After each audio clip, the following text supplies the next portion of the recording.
Are you struggling to make your first 100K or next? Are you pretending you're successful but barely getting by? Are you tired of comparing yourself to millionaires and billionaires who make it look so easy? Welcome to First 100K, the #1 entrepreneur voice in America. I talk about the important things that no one else is talking about, like how to make your first $100,000, because I believe this is where 90% of entrepreneurs get stuck. And I tackle the mental game of entrepreneurship that we all secretly struggle with but won't admit.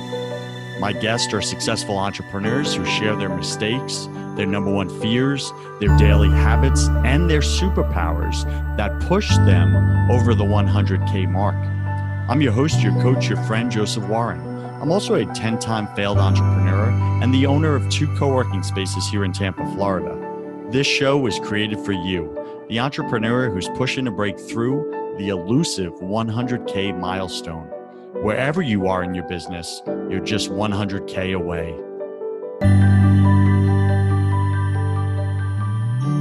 Today, my featured guest is Tony and Frances Pappalardo. How Italian can you get here, people? Now, they lived in New York, here in the USA, if you can imagine, with their son, Vincent, daughter, Emerson, and dog, Grizzly. Wow, sounds fierce. Together, they turned an idea to help others live better lives into the Customize Your Life movement. Now, as entrepreneurs, Tony and Frances built a highly successful business. They're in the 7 figures that has made them in-demand speakers at events around the world and frequent guests on leadership, personal growth, and self-help podcasts. I'm not even sure what type of podcast mine is anymore, other than hopefully valuable to you. Now, as certified performance coaches, they've helped people eliminate millions of dollars in debt, restore broken relationships, that's what I do, and build their own businesses. They co-founded the initiative Operation Impact, which has raised over $500,000 to fund initiatives both domestically and internationally, equipping and empowering more than 2,000 volunteers in just 3 short years. They've served as advisors for 2 nonprofit organizations. They've occasionally taken on the role of cultural transformation consultants and for major corporations. Now, listen, they're up to something great. They took this idea of Customize Your Life. We're going to hear all about it today. And they turned it into this movement. Now, if you're interested, you may put your hand up and say, Frances, put me in, coach. Now, Frances is on the show today. Unfortunately, her husband could not show up today. She'll explain maybe why. But Frances Pappalardo, welcome to your first 100K, top 100 podcasts in entrepreneurship. Go ahead, take 60 seconds, fill in some of the gaps in that intro, would you? Thank you. Well, I am just want to say real quick, I am so honored to be here. I've really feel this has been a godsend. We were vibing a little bit on that before, and I'm just so thankful to be sharing with you and the audience today. To fill in any gaps, you did a great job, but we're in that space. We're in the coaching and mentoring space, and we've been doing it for a while now. And it's just been something that has been our driving force and our mission for our life and what we do. Fill in any fun gaps. We love to surf. We love to play. We're just recreational, fun people that love to blend our life with our work. And we were actually recently with Richard Branson on Necker Island, and something that I took away from him that I'm applying to my life is he said, there's no difference between, I wanted there to be no difference between my work and my life. It's all just an expression of who I am. So with our bio, that's why you have our dog Grizzly in there, because it matters.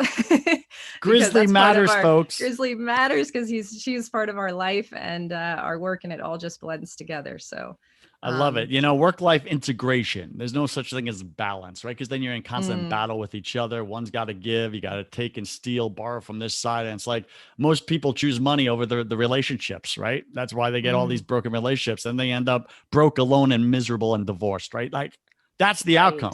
That's the outcome. So Frances, let's get into today's show here. Take a minute, share something personal about you that very few people in your business life actually know. Well, I would say first of all, I'm very, very, very, very open with people in our business. That is part of the nature of our business is vulnerability. We really believe in building the bridge of relationship to bear the weight of truth. That's one of the principles we teach. And so you can't build the bridge of relationship unless you're willing to be vulnerable.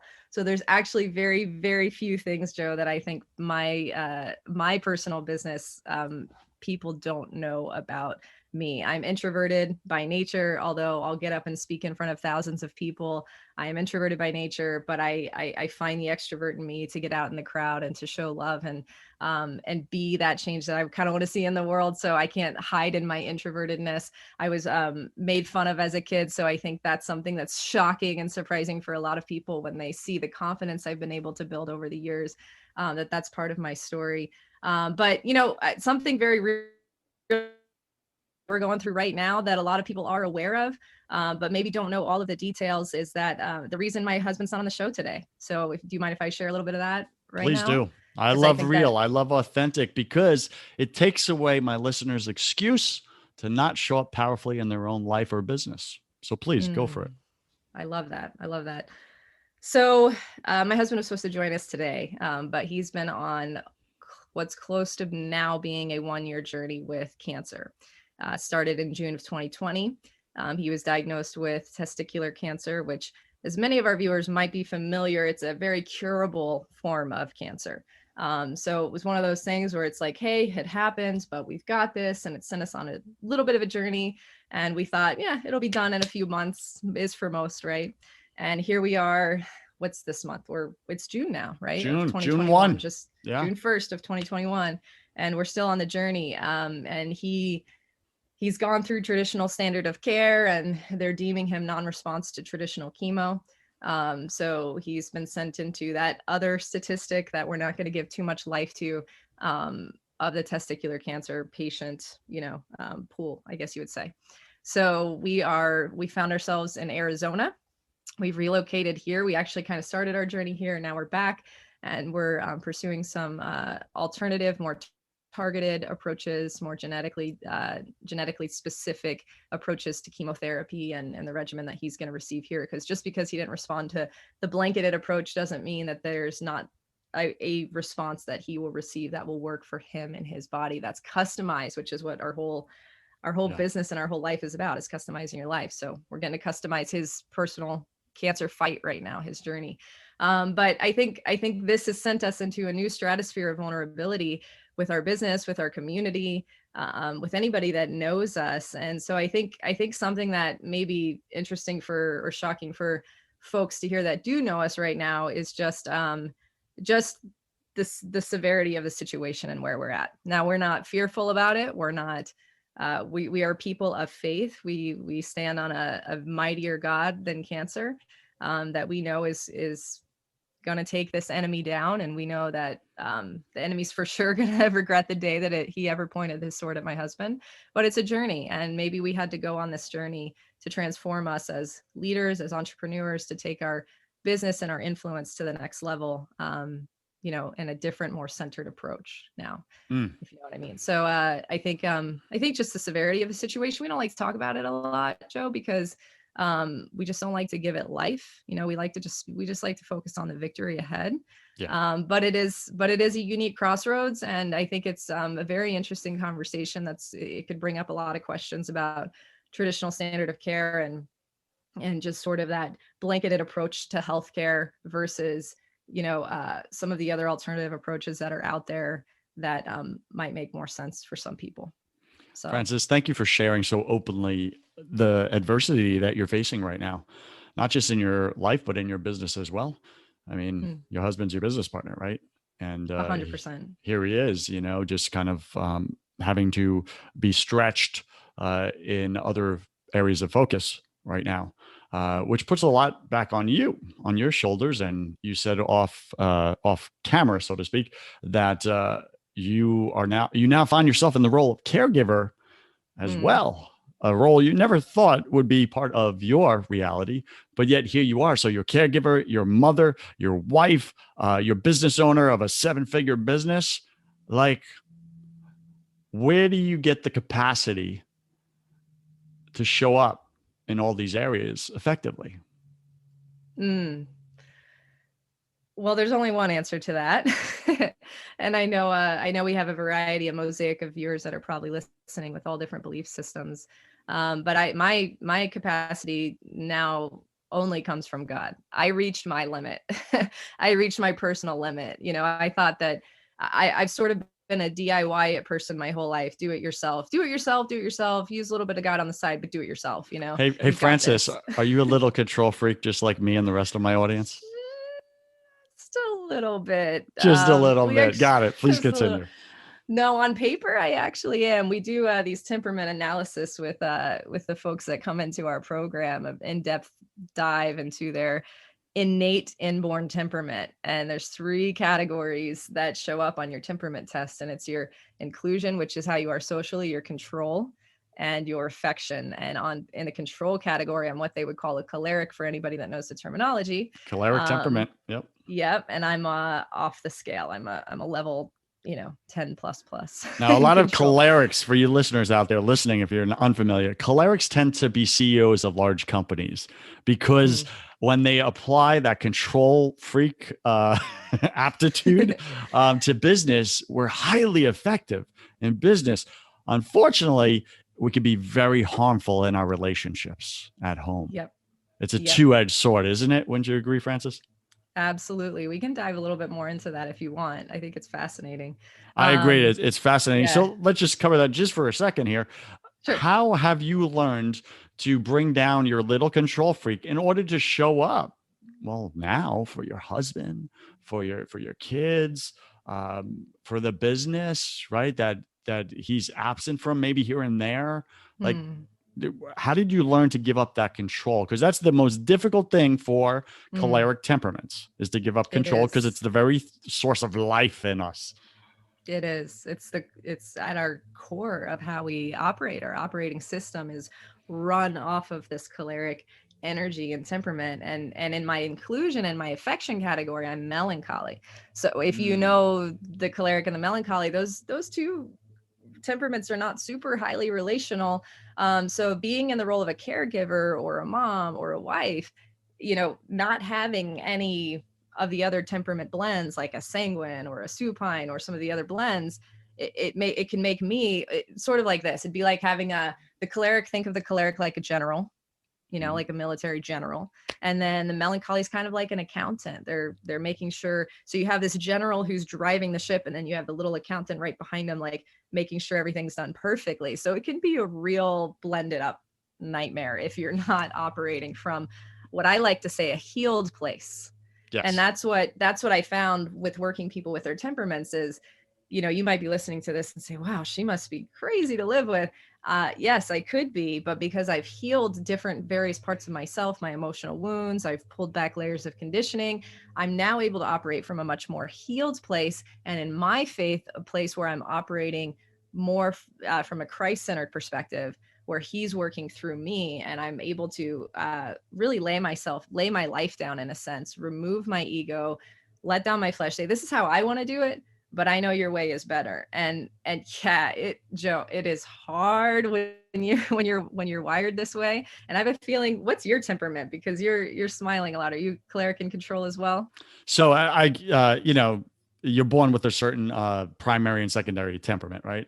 We're all 4, with just different percentages. Everyone's all 4 of them. So I was born phlegmatic, which is the peacemaker, easygoing, right? And sanguine, right? However, at 19 years old, my first business, I'm doing $2 million. I got 50 employees. They're running over me, steamrolling me, controlling me, and it wasn't working. So I had to learn and develop my choleric, which I got very good at very quickly. And then I was able to build a very successful company around that. But now I've learned to turn it on and off like a light switch. So I could go full choleric in the absence of real leadership. I will step right in and run that ship, without question. But I also saw that too much choleric destroyed relationships in my life, big time, because I tended to be a little control freak, dictator type. The dictators of the world tend to be choleric, melancholic combos. It's a very dangerous, volatile combinations. So congratulations on not becoming a dictator. Well done, Francis. Yay me. Super cheers. Yeah. for sure. So, Startup Nation, we're not going to go any further with the temperaments. If you want to learn more, Mhm. speak with Frances about it or go do your own research. It's been instrumental for me in my own inner work that I've done. It sounds like, Frances, it's been that way for you. And it's very important for you, Startup Nation, as an entrepreneur, to really understand your temperament. What is that pre-wiring that you're constantly fighting against? That is your default switch, and Mm. learning how to harness that and be helpful with it rather than hurtful or harmful to others, including yourself. All right, so let's move forward here, Frances. So you're going through adversity right now, right? You guys are kicking butt in business. It's awesome. You got this community. How did you build the community though? Because that's my listeners selfishly, they're like, I'm really inspired right now, Frances. And I'm so sorry you're going through what you're going through. But can you give me your 3 tips and strategies, please? Because I'm a little selfish control freak myself and I want to build my business and grow it faster. Okay. And they're going through their Yeah, own struggle. We all have their own struggle. So let's sure. go there real quick. What are your top 3 tips and strategies for Startup Nation to cross their 100K mark? Maybe they've never hit 6 figures before. You remember what that was like, where maybe you didn't Mhm. believe in yourself. You said you had to strip away limiting belief systems. How did you Yep. do it? What can they do right now, this week, this month, this year? All right. Well, here's the first thing that you have to do. I know this is going to sound trite, but you have to know exactly what you're shooting for. Okay. We work with a lot of people and when they come to the table, they want to start customizing their life, right? So, what's the core of customizing your life? It's living a life that's more intentional with your values. It's not the step and repeat. This is what I'm supposed to do. This is what I feel called to do. This is what I'm inspired to do. This is what I want to do. You have to know exactly what it is you're looking to do specifically. You can't manage what you can't measure. So, if you don't know what you're measuring, you don't know what you're doing. You have this arbitrary, lofty goal of, I want to make $100,000. I want to make $250,000. I want to become a millionaire. I want to become a billionaire. But what does that mean specifically? What are you going to do? And I would aim your target around achieving value-based goals versus monetary goals. Because if it's a value-based goal first, and you just focus on offering value to the world and serving other people, filling needs, finding gaps, filling a space, if you focus on the value of what you're giving, well, I can assure you that the value will come back to you. The monetary value will start to come back to you. So number one, do you know exactly what it is that you want? Do you know exactly what it is that you're doing? Is it value-based? I want to be really clear. It's okay to have a monetary goal attached to it, but that shouldn't be your primary focus. So, If you're Frances, thinking, I get that. Can you give us an yeah, example of what was your and Tony's specific thing that you were shooting for, value based, when you started Customize Your Life movement? absolutely. Well, first of all, we were in pursuit of customizing our own life, and we found some mentors that helped us do that. And as we started on our journey, we said, we really want to help other people do the same thing. We really want to bring people on this journey with us. And so our mission statement was to help other people live better lives. Sounds very simple, but when it becomes your dedication and your focus, it is a very actionable thing to do to help other people live better lives. We wanted to create a lineage of legacy-based leaders that were then going to be doing the same thing. So really create a compounding effect. So we started way back in the day with the goal of just wanting to hit 1,000 people, 1,000 entrepreneurs that want to lead better lives, want to customize their life. That was our first measurable goal Now, at how the did you beginning. measure that you helped someone improve their life? Like, was there an actual Yeah. metric for each person? Was it the same? Was it different based on each person's goals? How did you do Yeah. that? Good question. So with the process of what we do, we we sit down with people and we help them define how they want to customize their life. For each person, it's different. So we couldn't say every person that we help hit, $50,000 in extra income, or every person that we help pay off, $100,000 of debt. Each person had a different, and that's the whole beauty of customization, right? That each person is made different, thinks different, believes different, wants different. So with each person, if we could help 1,000 people achieve their goals of customizing their life with paying off their debt, Mhm. and for many, establishing an income revenue stream, right? So that they can bring in more income. If we can help 1,000 people do those two things initially, this is how we started. There's more to it now, but then we felt, hey, that would be our first That would be our first major milestone. They were Okay. minimal. There were smaller milestones along the way. Yep. And by the way, it's important to have those and celebrate those. But that was our first major milestone marker. All right. So Startup Nation, I hope that question was helpful to you, because I think Frances gave great insight there, that they got very clear and specific on two metrics they were going to help people improve in their life, which was eradicating debt and creating a new revenue stream in their life. Mm-hmm. And if they were able to achieve one or both of those, I'm guessing they helped improve that person's life. Their goal was to do that 1,000 times for 1,000 people. And that specifically is how you built this empire. I can see that working, and I get why that worked. Okay. So I think I know for myself, I've forgotten to do things like that before when I started companies where I wasn't very clear. I was just like, I gave this general statement, I'm going to help impact all these lives. Well, what does impact actually look like in someone's life? How do you know you help them achieve the result? How do you know you both had a victory? Should you even celebrate? If you're not clear on the target, as you said, Frances, then you don't know. It's ambiguous, right? All right. What's your number 2 top tipper strategy for Startup Nation? So number 2 is principle-based. People are your most appreciable asset. I want to throw that one out there, since we're in the digital age and it's easy to make money online, and it's easy to, not easy, I shouldn't say that. There can be fast track ways of figuring out ClickFunnels and doing all of these things online.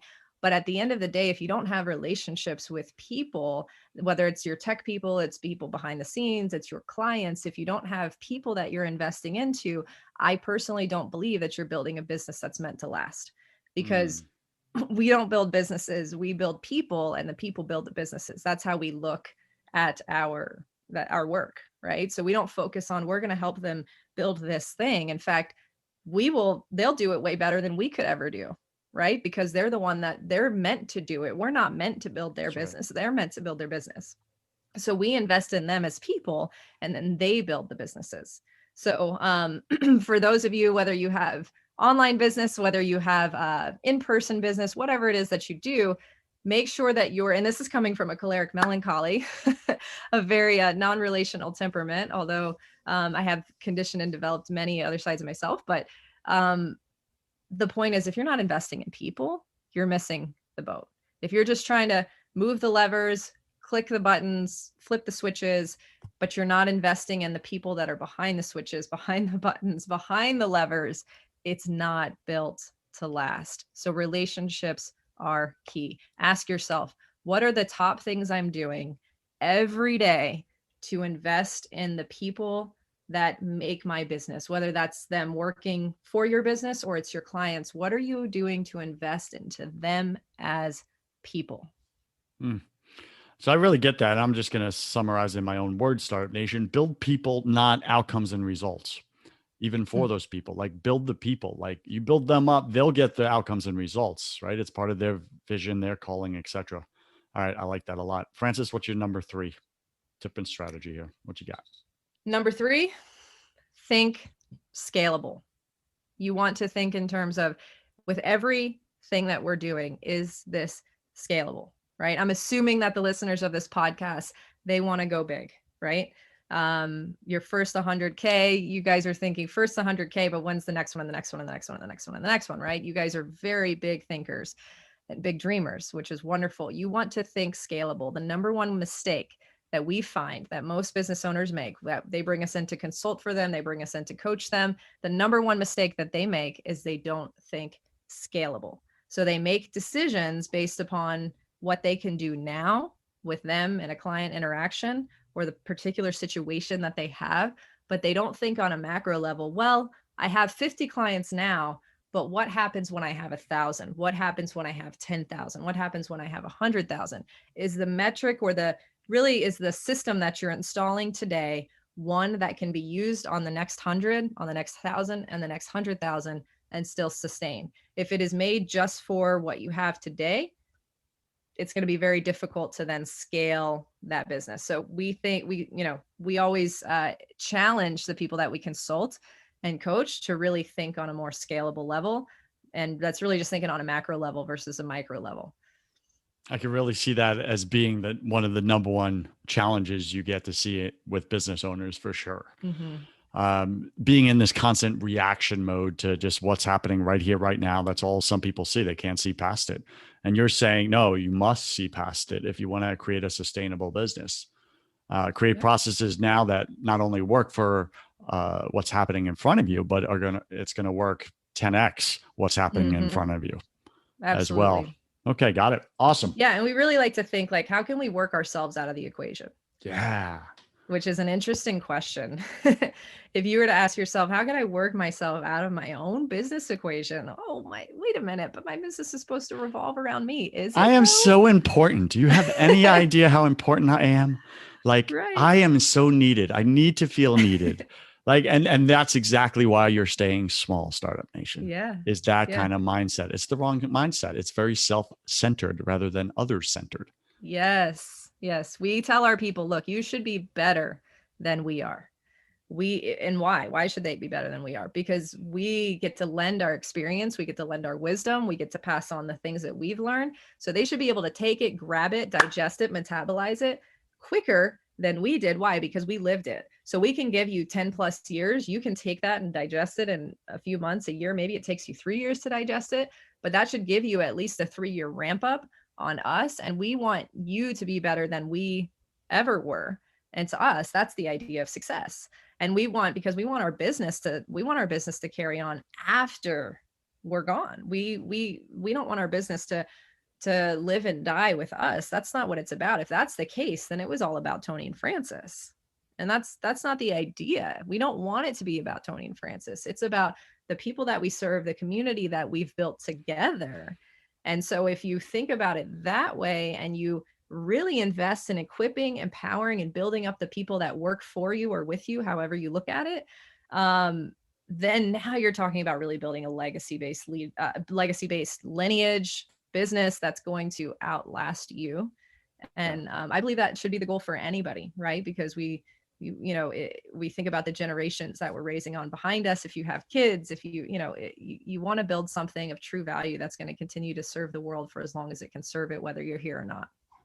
For all you kingdom entrepreneurs out there, you Christian entrepreneurs, listen, this is the model of the master himself, Jesus, that Frances is talking about. He said, even greater miracles than these that you've seen me do, you're going to go do. I'm teaching you to do even more than me, right? That's the exact same model. So I believe that's why it works, Frances. Well done. Well done. Okay. Frances, what have we not shared that you think it's critical for Startup Nation to hear right now? Maybe it's a mental thing, a mindset, a belief thing that's holding them back. Maybe it's something that really held you back or held your husband back. And once you got through that, man, you just saw a complete shift in your growth and your revenue for your business. What does Startup Nation need to hear right now from you? I believe that the challenge with most entrepreneurs, Joe, is consistency. And I know you guys have heard this before. Like, oh, consistency. I've written that down 100 times. Okay. Well, listen up real quick. Everybody just dropped their pens. It is the actual secret sauce. It is the actual, what is the keys to success? It is the actual answer. I used to hear it all the time from leaders like, and different, thought leaders that I'd listen to be like, oh yeah, consistency, just stay on it. Just keep going. And I'd be like, all right, yeah, I get it. But I didn't really get it. And now, and I think one of the reasons why I didn't get it is because I was always consistent, like personally. I know that sounds, my dad raised me to be highly accountable to everything that I did. So consistency was something that was built into me from childhood. So I thought, well, there has to be something else. Well, now that I'm on the other side of it and I study entrepreneurs and I study their journey, because that's who we're working with, that's who we coach and we consult, I see this just roller coaster of emotion that happens, where what a lot of entrepreneurs is they get really excited and do a lot of work for 2-3 weeks, a month, maybe 6 months, whatever. It's a period of time that they do a lot of work and it's this outburst of energy. And then they fall down and then they don't do anything. And then they do another burst of energy and then they fall down and then they don't do anything. So it's consistency, 100%. So I totally get what Frances is saying. Startup Nation, consistency. The more I do business, the longer I do business, I also realize it's all about consistency. I don't want it to be about consistency because that takes work and patience, which I am very limited in. And I'm guessing you are as well. But it's the secret Mm. sauce. Are you willing to show up and do the same thing that's working over and over again, even if you're not getting the major result yet? It's on the way. You just got to keep going. So that's what I want to say to you. All right. So Frances, we're going to wrap up the show. Welcome to my favorite part of the show. Welcome to the hustle round. I'm going to ask you 10 quick fire questions. You'll have about 3 seconds to answer each. Don't overthink it. It's just for fun. Are you ready? I'm ready.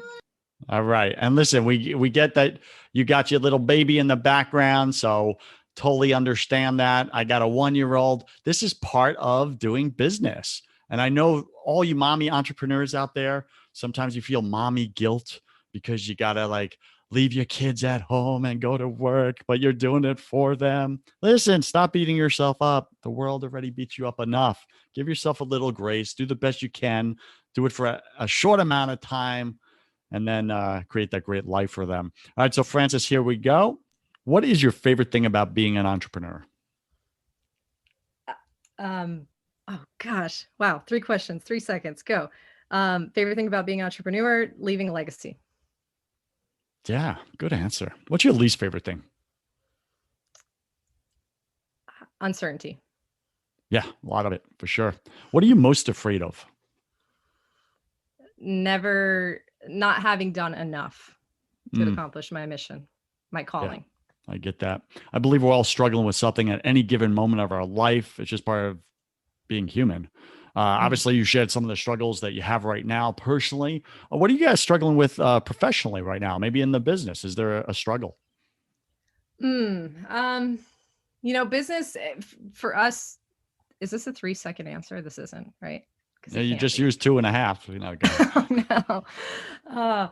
Oh, yeah. So it's been an interesting year for us with business because of everything my husband's been going through. So I think fortunately, in a lot of ways, the business has grown. In other ways, it's fallen back a little bit where our leadership is more required. So it's been an interesting release and ebb and flow for us to watch as in terms of letting others lead more and there's a little bit of what we believe a short-term discomfort for a long-term greater result. When others are learning how to lead, Mhm. they have to get their sea legs. You might see a little bit of a fallback, but it's for a long-term greater results in the end. So removing him more from the equation this past year, I've stepped it up and covered a lot more ground, but I've certainly not been able to do everything. And so I would say that's been the struggle. But again, I don't believe it's a struggle. I believe it's a short-term struggle for a long-term greater result because our I, leaders and the people, and by the way, I say that I call the people that we work with leaders. I believe mhm. everybody's a leader in their, own capacity. They're growing stronger. Yeah, for sure. And I get that because that's your third tip and strategy, which is think scalable and get yourself out of Hmm. your own business. Well, how do you Yep. do that? Well, you got to trust others that you hired to actually learn and do the thing you hired them for. And Right. typically, they're only going to hit it 8 out of 10 times, even Mm. though you, choleric woman, are capable of hitting 10 out of 10, which I get, right? So it's really difficult to let go of that baton when you know they're going to do less performance and less effectiveness than you. But as I learned in business, 80% is good enough. It's actually really good metric in business. Okay. Mm. So And that 20%'s the learning zone, right? that's exactly it. So if they can hit 80%, hand it over. Yep. Hand it over. That's the winning formula for all you leaders out there in your business. Stop expecting them to get 90 or 100% of how the way you do it, just how you do it. It's an unrealistic expectation. And it's really just a secret way of you avoiding letting go of your own darn business, you little control freaks out there. Just to be real with everybody, okay? And I'm talking to myself here. What did you Yep. spend Yep. Join the club. yeah, what did you spend way too much time doing this past year? Way too much. Oh, I don't know if that question too much time. I don't know if that question totally applies to me just because my time taken in so many different ways this past year. So I just, I spent good quality time caring for my family Mm, and, stepping up my own personal capacity in business and entrepreneurship and the role in what we do, taking on both of our roles in that capacity. So yeah. too much time doing any one thing. I'm gonna let you off the hook Yeah, I because don't I know. get that Thanks. this adversity has made you sharpen your priorities for sure. I Yeah. really get that. You know what? What's Maybe too much time watching Coco Melon or Little Angel with my 3-year-old sometimes. Yeah. I think that's quality anytime time watching with the that might be too baby. much. Yeah, I get that. What secret fear Yeah. do you have about people?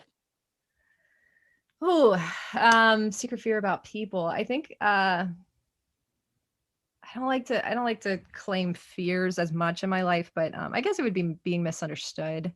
You know, I never I guess I would fear sometimes folks misunderstanding me. More so for them because my intention is never to hurt people. Yeah. You know, but I might have to speak some truth and I might have to, you know, I'm just always gonna I'm just me. I'm blunt. I can get right to the core of things. So but I never Yep. intend to hurt anyone.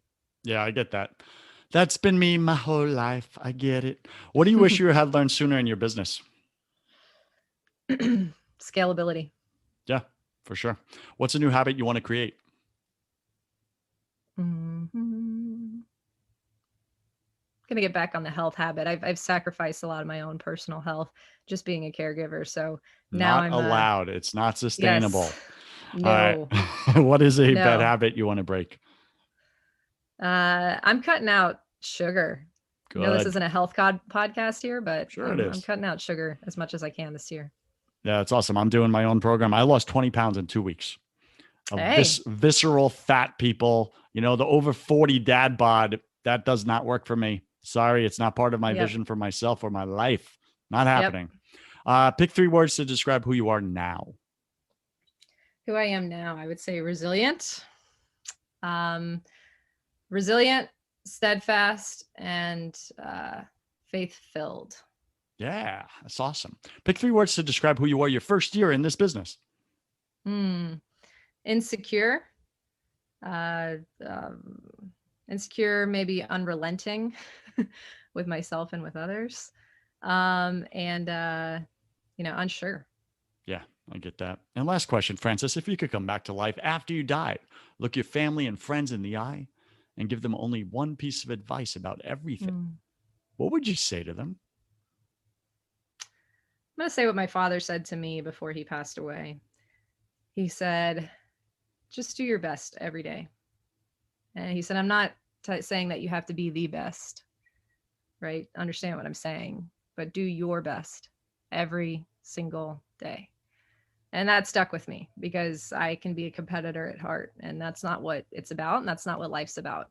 You know, life's about doing your personal best every day. And that might look different from year one when I didn't have a care in the world and I was starting as an entrepreneur all the way, you know, I my personal best could be in different realms and capacities and margins and lanes. And now my personal best is for my husband, for my child, you know, and for my business. And if I can hit those 3 things every day, you know, I can put my head on my pillow and go to sleep. I may not be training for a marathon right now. I may not be able to do all the things that I want to do, but let me do my best every single day. And that is enough. Amen to that. Any final wisdom? What's the one thing you want my listener to know about crossing that 6-figure mark this year? I just want you to know you can do it.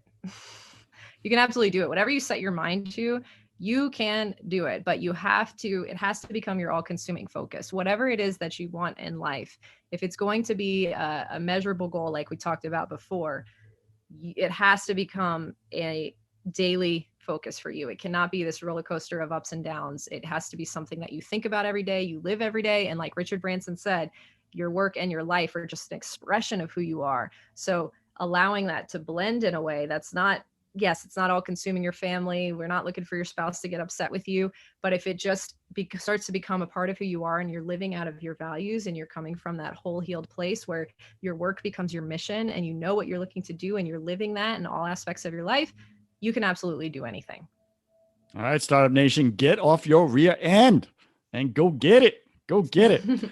All right, Frances, thank you for being. Well, actually, before we go, where does Startup Nation go to find out more about you, more about Tony and your journey together? About they want to customize their own life. They like you. They like the way you showed up today. They connect with you. There's a bond there. They want to reach out to you. Where did they go?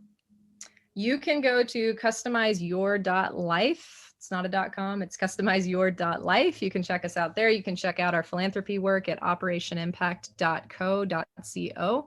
You can look us up on Instagram. That's probably the easiest way. And then you can find everything from there. So I'm Frances Pappalardo with an underscore. He's Tony Pappalardo with an underscore. And from there, you can see all of our link trees and everything, and you can figure it all out from that launching point. So if you do, we thank you in advance, and we'd be humble and honored to connect with you. All right, Frances, thank you. Thank you to your husband, Tony, for lending you to us. You are the Customize Your Life couple. I get it. All right. And thank you for being on your first 100K. I wish you God's love, peace, and joy in your life. Have you tried absolutely everything and nothing has worked? Have you tried therapy? Have you tried coaching? Have you tried counseling, Christian counseling? Nothing's worked for you, for your spouse. You just want better communication. When you wake up, do you feel like you want to crawl under a rock in the morning time? Is your brain so scattered and foggy at this point that you're not following through with things? You're not keeping your word in the matter. You're letting people down, maybe your own spouse or kids. Do you have way too much on your plate and you're getting more and more frustrated, which is turning into anger? Are you battling addictions right now? Are you an amped up or frantic person with a lot of anxiety and you're off and on of bipolar and depression medicines?